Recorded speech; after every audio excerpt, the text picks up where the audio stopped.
and welcome to Literary Hype. I am Stephanie, your Literary Hype Woman, back with another author conversation for Literary Hype Podcast. Today's guest is an author who is celebrating publishing her 10th novel. We are talking about book number 10 for Mary Kubica. She's really grown in popularity in the mystery thriller space, and so it's super fun to get to have her on the show to talk about her newest book, It's Not Her, and why this is such a special book to me personally.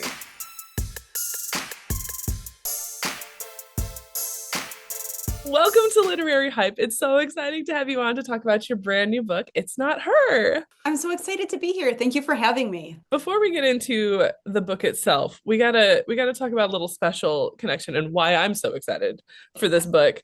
So about a year ago, your publisher reached out and was like, hey, do you want to write a blurb for this? So talk to me about how that whole idea of having influencers blurb your book and have it printed in the book came about. Yeah, it's just, the team knows that, how important influencers are these days to readers and just the general public. And so, the Bookstagram community and booktok community, they have exploded. And I feel like that word of mouth is just so huge. You can get all the media hits in the world, but there is nothing like people going on social media and talking about books online. And so we just knew that we wanted to include more influencers in this process because they are just so instrumental in getting book sales. Has anything changed from it? Because this has been a while. It was a Word doc when we got it. Has anything changed in the editing process since then? So I don't know exactly where you, like which version of it you saw, but my guess is it was basically done. Like maybe there were some copy edits still to go through, and like shout out to copy editors. They are pretty amazing at like finding some random inconsistencies that I have and things like that in the manuscript, and it would have gone through proofreading, but content wise, the story is the same. I once was talking to an author and I had the advanced bound manuscript, and she's like, oh girl, you got to go get the finished copy because the ending is entirely different. And I was like, oh no. They do go through so many changes, during that, like those last couple months. I feel like, I don't know, it's just sort of like a crazy process. And then, for me, my publisher, once my editor and I are done, we invite other people from the publisher, like some salespeople, publicity, marketing, to read a draft, because it is really so subjective, and to just, give some feedback while it is still that draft phase and changes can be made. So there are sometimes, those like last minute changes, because somebody just, saw something that was brilliant that other people missed, and it needs to be included. This has been all over the social media already. So a lot of people are familiar with what this book is, but for anybody who hasn't already seen it or popping into a bookstore, seeing the promo for it, what is this book about? Yeah, so It's Not Her is my 10th book, and it is about two families that go on vacation together in the Northwoods of Wisconsin. They're from Chicago, so they just had up a couple hours. They rent a couple cottages on a lake, and it's supposed to be, a peaceful kind of getaway from technology and chaos and all that, and just enjoy some family time. And then one night, a husband and wife, this is not a spoiler because this happens like right away in the book, but a husband and wife are murdered in their cottage. They're discovered the following morning by their 10-year-old daughter, who had been sleeping at her cousin's house next door. And their 14-year-old son is sound asleep in one of the bedrooms, completely unharmed. He seemingly slept through the murders, and their 17-year-old daughter is missing. And so nobody knows if she is another victim or if she might have had something to do with this. So the story is told from the perspectives of Courtney, who is the surviving aunt. She was in the cottage next door when this happens, in the present, as she, tries to protect the rest of her family and find her missing niece and figure out who did this.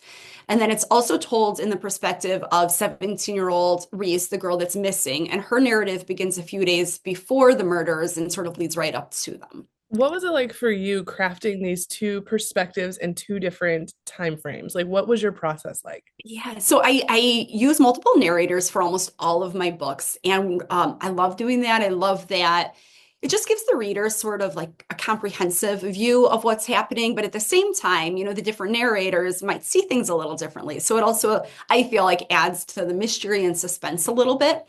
But to make it easy on myself, I break this down into basically like two different documents. So I'll write one. I wrote Courtney first. I wrote her entire narrative from beginning to end. And With this book, it helps too because the two narratives are not on the exact same time frame. So I wasn't necessarily having to go back and forth. One thing is happening days after the other. So that really helped. So I wrote all of Courtney's timeline. In the back of my mind, I'm starting to think about like how Reese's perspective is going to feed into this. But that way I can get Courtney's voice. It can just be like totally her, and I can figure out sort of what's going on in her plot line. And then I'll set it aside and pick up with Reese. And so it's really fun. And then when it's all done, I just start to merge them back together. And of course, things have to be moved. Maybe sometimes something is being revealed too soon in one of the narratives before I'm ready for it to be revealed where the other narrative is concerned. So it definitely requires some edits, but it's really cool to kind of take what feel like two separate-ish stories and put them together into one and then go back and see how that reads together. Do you know the ending before you start your books? Almost never. I think so. This is book 10, and I think that there were two books there that I knew the ending. There was so much still that I had to figure out in the middle, but with this book, I did not know. I had my starting points. There are a lot of red herrings in this story, and a lot of times it's because I didn't know. Like maybe that person did it. So I had to figure that out still. And part of that figuring it out is really like everybody becomes a suspect. So it's just one of my favorite parts of the process is like going in kind of blind and getting to know my characters and just sort of seeing what naturally feels right once I'm like knee deep in the story. And there are times, I will go off in one direction and realize, oh boy, that's either not going to work or it's totally implausible or a reader is going to see that from a mile away. And so then I have to go back and go a totally different direction. But I think that moment that the pieces really start to come together in my mind is my favorite part of writing. I'm really good at picking up these subtle hints and like this is why I can't read blurbs because I can figure it out from blurbs so often. So it's like I figured this out relatively early, but there were enough red herrings going around that I was second guessing. I was like, I think this is what's going on, but then maybe. Okay. You have any like tips or tricks that you've used to help keep track of all those red herrings and things to make sure that you're making this make sense? I do not have, I know Hannah Morrissey has an amazing murder board, and, I do not have like Post-it notes and everything everywhere. So I don't know, knock on wood, but I don't know like how I've been able to keep track of things so far in my mind. And so often you go back and you make like a tiny change and you forget all the things related to it that you have just unraveled. So I think part of it is just reading the manuscript again and again and again, in those final stages of the process to make sure everything connects, that all those loose ends are tied up. And, working towards that twist, it's hard because you want the reader to feel satisfied. You want them to feel like this twist was earned and not, that the writer just totally threw something in at the last minute that really doesn't make sense, or, that the villain is that guy or woman or whatever, that you read about on page 4 and, he never revisited. So it all has to really make sense. But also, you don't want to put the clues too heavy and give it away. So it is kind of a delicate balance of like, maybe I'll feed you a little bit of information, but then I'm going to try and talk you out of it. Does it feel like when you're rereading your books, like any clues that you drop are like way too obvious and you're like questioning yourself if this is something the reader will pick up on? Like all the time, and I'm always thinking, what is the reader thinking? That's prime in my mind. And it's hard to know for sure, because I'm so close to the manuscript and the characters. And at a certain point, I do know how the book is going to end. So then it's hard to say, is something obvious for me because I know exactly where the book is going, or is it just obvious?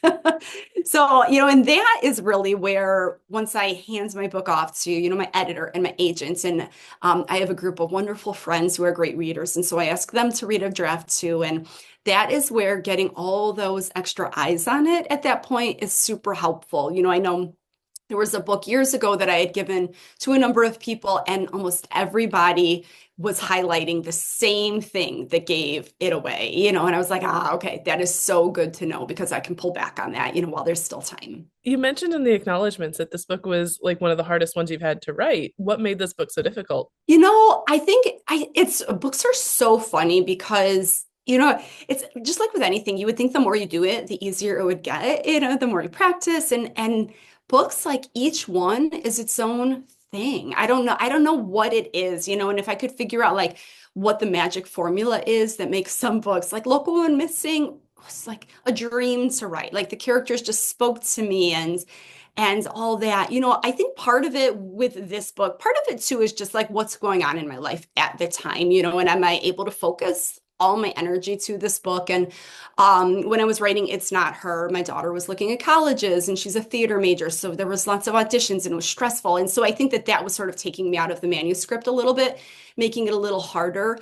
It's also, it's an emotional book. It's like in all my books, a lot of bad things happen, but there's just a lot of tragedy in this book. So it's propulsive, it's twisty, it's all of those things that suspense readers love, but it's also, I think that it's like terrifyingly possible, and like real and like this can happen. And so that was hard too. One of the like the missing Reese is 17 and I have a daughter who's just a couple years older than her now. So it just hit really close to home. I was gonna ask if since Reese is 17, your daughter would have been around that same age. Did that help you get inside the mind of a teenager who's stressed out while you're writing? It totally did, and I had a lot of fun writing her, and I really tried. I think that I've seen teenagers done before where it's just like they're overdone, and teenagers are sassy and they have like this language of their own, and I wanted to include all of that, but I also wanted to make Reese really vulnerable and relatable. So I did, I relied a lot on just some of the things that I was seeing or hearing in my own home, but also kind of like thinking back to what it was like to be 17 myself and just how difficult that time is. You just feel so vulnerable and you don't have that kind of self-assurance that I think just comes with time and age and now with social media now. I mean, it's a whole thing that I didn't have to deal with when I was a teenager. And so I just really tried to pull from all of those kind of sources to really inspire this character. With Courtney, she's trying to figure out what went down. Would you be one who is like Courtney and trying to figure out what happened, or would you kind of just leave it to the professionals? I mean, I might write dark stuff, but I am a wimp.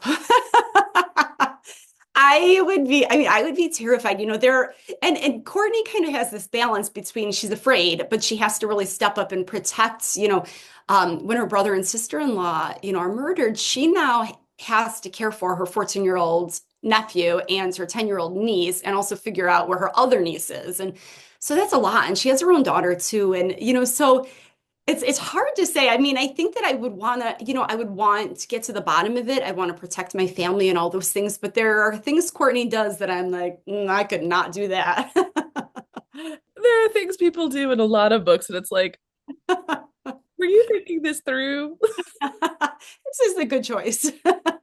I saw online that this was based or inspired by a real case. So talk a little bit about the case and how this led to you being inspired to write the story. Yeah, for sure. And it's like, it's so loosely inspired. It's really just sort of the setup.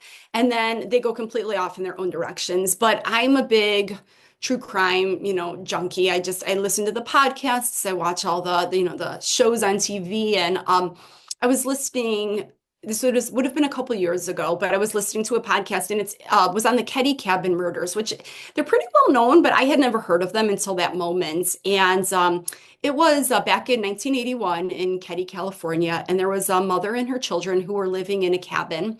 And it was kind of like a resort community type thing. And one night it was a very similar setup in that one of her daughters had gone to a sleepover next door. And when that daughter came home the next day, she found her mother, her teenage brother, and one of the brother's friends had all been murdered in the cabin.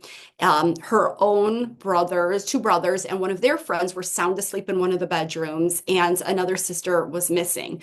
And in hearing this, I mean, it was so sad and so tragic.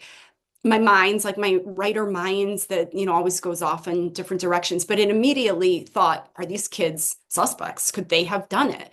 In reality, the other missing daughter in the Ketty Cabin murders was years later, her remains were found. She was another victim in this murder. And the boys who were asleep in the home were like 5 and 10 years old. So they were like way too young to have committed a crime like this. But my writer mind started like imagining this setup and imagining all these suspects emerging. And that was just totally what got me going. And like I said, other than that opening scene, the story, the Ketty Cabin murders and It's Not Her are completely different. The characters are different. What happens is different. The Ketty Cabin murders are still unsolved today. No one has ever been arrested for those murders. But you will find out who the murderer is, and it's not her. I do want to touch on the ending because without spoiling it, obviously. But that once the case is resolved and then there's a little more, that's what got me. I did not see that one coming. So did you know that twist at the very, very end was going to happen before you got to it, or was that something that came Yeah. earlier in the process? Yeah, so it's always so hard to talk about twists without, giving anything away. But ironically, that part of it came to me before like the other twist.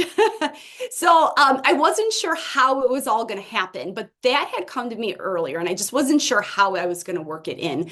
One thing I will say, because suspense writers are so smart and like they are looking for trying to solve, these crimes from page two. And, so one thing as an author, kind of one trick that I do employ is to have more than one twist, even if they're smaller twists, or just, things for the reader to find out, because that way I feel like if you do, like you said, you were able to figure out the twist, but like this got you. So there's still some like, I hope that regardless, you enjoy the ride, even if you do figure things out. But this way, if you figure out part of the twist, there's still something that will surprise you. I was like sitting at Easter or something like that because it was like a 1 week deadline to read this and send the reviews. So I was like reading it at Easter or some other family gathering and like was getting to that. And I was like, and my husband's like, "Are you okay?" And I was like, "I had it, and then I did not see this." And he's like, "Oh, somebody got you for once." Well, I'm honored. Not quite as Sharp Objects was one that really got me, and I chucked the book because I was like, I had it figured out, and then you flipped it on me. How dare you? Gillian's also from Chicago, so there must be something in the water up Yeah, yeah. I had like a total fangirl one time. This was years ago. I was doing Murder and Mayhem. It's Chicago area mystery writers festival that Laurie Rader Day puts on, and I had never met Gillian Flynn, and she was like in the green room, and I was coming back from my panel, and she was sitting there, and I had a very fangirl moment. As one does. I have never fangirled so hard over someone as I did over her. So but you did just have a little fun little thing in Publishers Weekly about the making of the book, and you touched a little bit earlier on the like how many other people are involved. So what was it like getting to see the people who have helped make this book be kind of honored in that way in Publishers Weekly? I loved that. I was so glad that they got that recognition because I mean there were just so many people, even more than the three of them that were featured in that Publishers Weekly piece. But like I had a call yesterday with my sales, marketing, publicity team, and I'm just like looking at all these wonderful faces on Zoom, and just everybody that is just so enthusiastic about this book and that are fighting for this book. From just getting different like publicity in the media to like pick it up, and to get different bookstores to carry it, and to like take a good amount of books, and just all those things. I mean, there are so many people involved in this process, and for me, I turned in this book and finished my edits like over a year ago, so then I sort of just like hand it off, and they like take the reins from there, and it's just amazing to see, all that buzz that builds on social media. That's because of them, because they're getting the book out. They're getting the book out to people like you to read it and endorse it and talk about it. And so I love that they were able to get some recognition, because I don't think that they don't get that visibility. A lot of people don't know just how many people are working really hard behind the scenes. And the art department, Sean Capitan, he's done all of my book covers, and they're just beautiful. Like the way that he is able to like make these like mesmerizing images that just like nail the mood, the vibe, all of it of the book in this like one image. It amazes me. And they say don't judge a book by its cover, but like, as well as I do that whether it's, on social media or you walk into a store and like lay your eyes on a book, it matters. So I'm so grateful for all of them. On your website, there's some book club questions for all of your books. What part of the process are you involved in all of that creation? Yeah, so that's usually, and that's a reminder that I need to get some book club questions for It's Not Her because they're not there yet. My editor and I usually just kind of bounce some ideas back and forth. It's always fun having written the book to then, and I've been in a book club before to then think like, what are the things that would make great conversations among book club members? And a lot of it often, is based on conversations that my editor and I had like during the revision process, just whether it's about the characters or plot or twists or whatever. So, one of us usually like will draft a couple questions, share them, with the other, and we'll just sort of bounce ideas back and forth. So it's cool to be able to sort of like think of the book from the other side. What's your favorite kind of book club question to see? I love the questions that really make people like debate, like, what would you do? Because, thank God, like none of us have been in, not none of us, but most of us have not been in situations like happen in my books. So I feel like you were asking before about Courtney, what I do, what Courtney is doing. And, I think, well, not to the same extent, but like, I don't know. I've never been in this situation, where I'm like trying to avoid a killer and desperate to protect my family. So I don't know what I would do. I kind of like imagine myself cowering behind a locked door, but I don't know, maybe I would be able to like dig deep and do some of the things that Courtney does. So those are my favorite, is just to kind of like imagine, what would you do? And one thing I've noticed online that you're having to deal with right now is that there are scammers posing as you and emailing people. So I wanted to give you an opportunity for someone who might not be following you on Instagram and see your post that may have gotten an email from you. Just talk a little bit about what it's like having someone pose as you as the scammer. Like, I think my first thought, because I know that these scammers, and I don't even know what it is AI, like, I don't know what it is. And a lot of people are forwarding me these emails. So they're not even just from one email address. Because if that was the case, might be a little bit easier, but I've reported all of these and so far nothing has been taken down. My like first instinct is honestly sad because they are preying mostly on aspiring or new authors. And the language in these, I mean, if I had been, an aspiring or new author and I received an email like that, I just would have been over the moon, to just have like a published author reaching out to me and offering feedback about my book. And they're like, they're just like so over the top in their feedback. And I mean, so it makes me sad that they are preying on newer authors like this. And but of course, it makes me mad and frustrated too that they're using my name to do this. And from what I'm reading, like I don't know what they're, I'm assuming that after a number of emails, they're asking for money for something. I'm not exactly sure like what what the goal is here. I don't know. But if you're getting an email from me, it's not from me. I mean, I barely respond to like my own loved ones' emails. But I'm grateful for the people that have reached out. I'm so glad that people are like checking to make sure before they respond or before they get too far into these conversations to make sure that they are legit. But I do have an email address, and some authors probably do, like on my website. And if I ever was to be sending an email, that's the only place I'd be emailing from. So that's just one, if you wanted to verify if the email address is even the same as my email address, that's one thing that you can do. But if you do get an email, this is what my publisher said to do, that on the email itself, there are like 3 little dots on the right side. You can click on that and then report it as spam or phishing, something like that. And hopefully one day, eventually, these get taken down. It's kind of like a weird, it's like, this is terrible and horrible that this is happening, but it's also kind of like well, I guess you kind of made it moment that they're picking you. I don't know. Somebody pointed that out. They were like, well, it's kind of an honor if they're picking you to be. And I was like, but also this is terrible. Right, right. Yeah, no, totally, totally. And I don't know. I wish it would go away. Switching gears, I do want to talk a little bit about your film adaptations because over the years there have been like headlines of this book is being turned into this, or one that people were asking about for a while was The Other Misses because it had that Netflix sticker on it right away. So where are you in the process with all of these adaptations? Yeah, so unfortunately, they will option a book for film, and usually they'll have it for like 18 months. They can renew that option if they haven't made anything in that time or aren't making progress or whatever, but are still interested in it. And then after a certain amount of time, if they're not going to do anything with it, then the rights come back to the author. So I've had 3 books optioned. The Good Girl was optioned a couple times. The Other Misses was optioned, and that, like you said, that was by Netflix and it had the Netflix sticker. And that was moving forward. It had a screenwriter attached to it. I was I was so optimistic about that. It seemed like everything was moving in the right direction, but it was also right around the time of COVID. And so it was just unfortunately bad timing.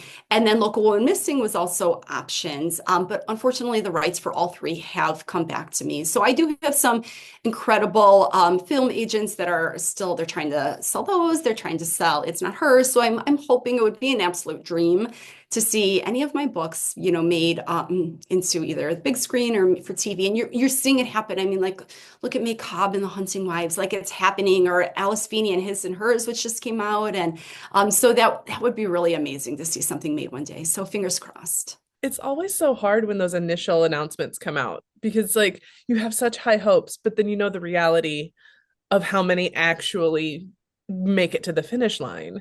Right. It's so hard, especially It's, like we had COVID and then we followed that right up with the strikes, and that really threw a lot of adaptations off as well. it really did. And it's sad. And I know I get excited. I know readers get excited, and I've, gone through this enough now that I'm like, kind of figured out, the process. And I think everybody goes into it with really good intentions, but then there are just so many moving pieces, to find a screenwriter and talent and just all the different pieces. And then sometimes it's like comes so far along, but then you can't get a network to pick it up. So there are just so many things that really have to go in the right direction for it to happen. It's true. I mean, we're just starting to see movement on It Happened One Summer by Tessa Bailey, and that was like optioned like 4 years ago. So it's a whole long process. It sure is. A shorter term process, the project that I've heard that you do is fostering kitties. I do. I don't have any right now. I love it. I've been fostering, I volunteer at a shelter and I had been there for a long, long time. But then when COVID hit, that was when I really started fostering a lot. They needed, they weren't able, just everything was changing. They couldn't get volunteers into the shelter. And even though they were still taking animals, they were trying to get as many into homes as they could. So they weren't just sitting at the shelter. And so I started fostering a lot. And just loved it. I mean, it's like almost so fun. It doesn't really feel like I'm doing a good thing. I feel like I'm the one that is really like benefiting from it. But it really is though rewarding. Like I love, especially like some of my favorites we'll get like semi-feral kittens that are still young enough that they can become super friendly. But the first time you meet them, they were like terrified of people. You can tell that they've had very little human contact, and just to like convince them that we're okay. And like that first time, like a semi-feral kitten actually sits on your lap and it's just like awkward and it's clearly never sat on a human's lap. That's the really rewarding stuff. Has a cat ever helped inspire a plot point in a book or potentially show up in one? They have not, but they should. I'm going to need to work a cat in. They mostly just like take me away from my work because every time I'm like foolish enough to think I'm going to bring my laptop in and get some work done in, the room with the kittens, they're like in my lap, in my face, on the keyboard. And in your past, you were a history teacher, correct? Yes. So, what did you learn from teaching history that has helped you write novels? I think mostly just like observing humans, especially I taught high school, so especially like younger-ish people, teens, and just, that's one of the things that as a writer, like if people ask for advice, I'm always just, in addition to the writing stuff, but I'm always saying just like observe your surroundings, observe people, the way they act, the things that they say to each other, and just sort of like store that, because that's just so important to creating like good realistic characters. So I learned that. I do always say, people ask, if I could ever try writing in a different genre, what would it be? And I love history. So maybe historical fiction. Like right now I think I'm having way too much fun writing suspense, so that might be, a future me task, but I do think that it would be a cool thing to try once. Historical suspense, historical murders, just combine them. So If you were to write a historical suspense, what time period would you be most interested in writing with? I mean, I'm honestly like I'm fascinated with World War II. I know that there are so many World War II books that are out there, but like you said, if I could find, that kind of like unheard of, suspense murder type thing, from World War II, that would be really, really neat to include. World War II is also my favorite historical time period, so I get it. There's so many out there, but they're so good. Right. And like I never get tired of them. Well, the last question we always ask Because this is Literary Hype, what books are you hyped about right now? Oh my gosh. Okay, I am so looking forward to Alice Feeney's, which my husband's wife. I think that's what's called. I'm so bad with titles. Like I can see the cover, but I'm struggling now. But I'm that comes out, I want to say just next week, and I have it on pre-order, and that is coming on book tour with me. I've also recently read Laura Dave's newest, which was incredible. That just came out a couple weeks ago. Ashley Elston's latest came out just a couple weeks ago, or just maybe even this past week. Absolutely loved it. Anatomy of an Alibi. Coming the same day as mine, Wendy Walker has a new one out. So it's February 3rd. Wendy Walker, Blade. Kara Ruda has a new one coming out, which is right now on my nightstand. I'm in the process of reading it. And the title escapes me, but it's a pink cover and it's lush and it's so good.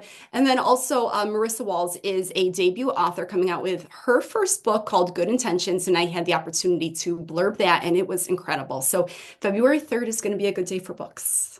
I'm so excited for all of these books coming out. It's a good 2026 is bringing in some great reads. Oh my gosh, so much, so many. Like I'm going to be, my TBR is going to explode this year. Clearly mine has. Well, thanks so much for taking time to talk to Literary Hype all about It's Not Her.